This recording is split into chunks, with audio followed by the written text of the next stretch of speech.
Well, hello everyone and welcome back to the Econobox Garage. In the previous video, I was working on the seat pan for seat number 1, got that finished up, and in this episode I'll be working on seat number 2, which was in a little worse shape than the first one.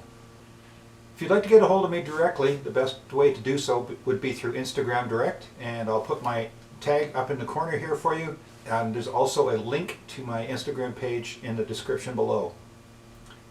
Thanks for joining me. I hope you enjoyed this week's video.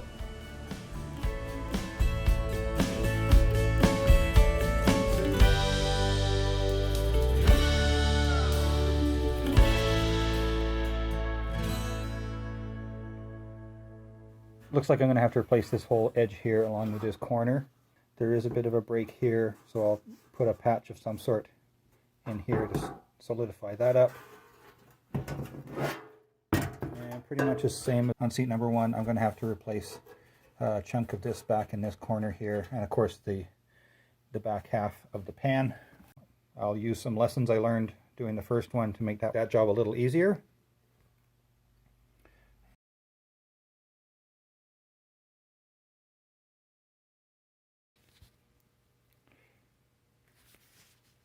Well, there we've gone from the template stage to the flat metal stage. I've got my folds marked where my flanges are going to be. There's one there, and on the end of this one, that's the paper template and the metal piece. I've made this one a little longer than I did on the first seat pan.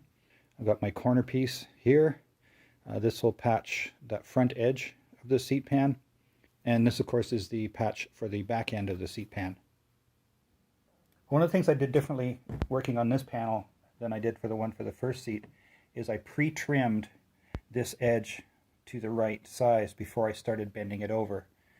The result is I didn't have to do near as much shrinking. You can see this edge is pretty even all the way around. And the little bit of shrinking I did have to do was I was able to do it with hammer and dolly.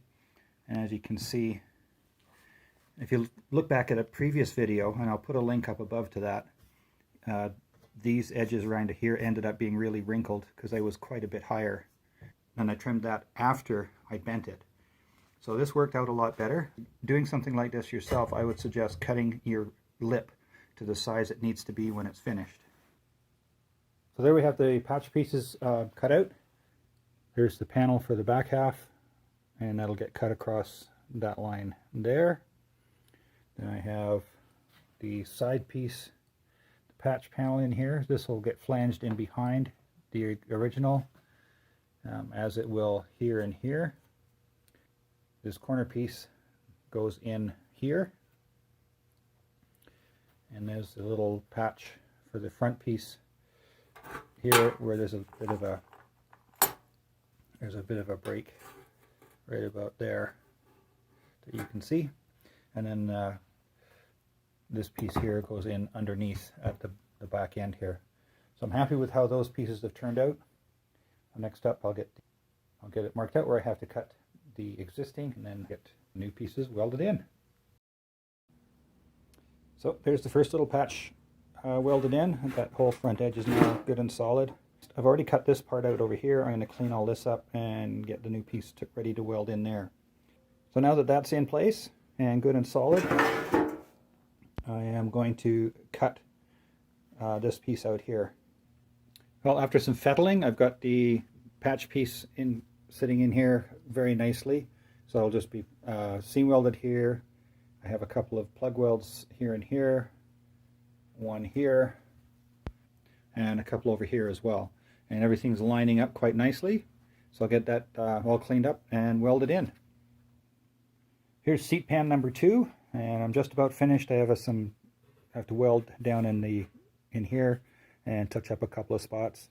But I got my patch panel in on the side here, the one across the back, of course.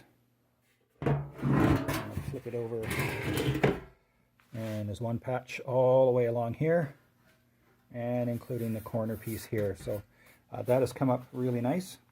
As I mentioned, I just have a few finishing touches to put on it, and again get a coat of paint on, much like seat pan number 1. Well, that's all I have time for this week. Thanks for watching. We'll see you next time.